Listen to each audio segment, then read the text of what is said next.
Welcome to my Pinnacle vertical template. I want to give you a brief demonstration of what this can do.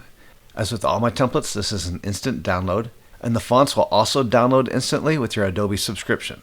This template has some awesome marquees in the background and the foreground that you can edit to say whatever you like. So for example, right now it's the first and last name down here of the subject, but if you're doing this for a volume team, you might want to do the team name and the mascot.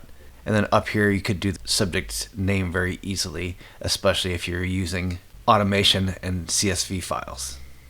This automatically includes some sports equipment. So for example, inside here is the wrestling option for some scoreboards, basketball, a volleyball net, and some football field goals. However, you don't have to use that at all. This still looks great for any sport that's played in an arena. So it looks great for soccer.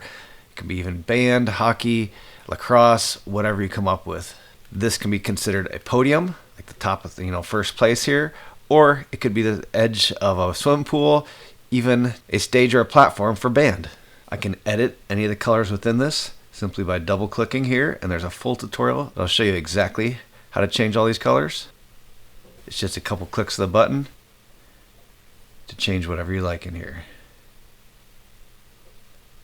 You can even change the background color, so I can make it really vibrant if I want. This template has a ton of really cool options and works with all kinds of different sports. And as with all my templates, the download comes with both a standard proportion template and a panoramic version template. Hope you love it!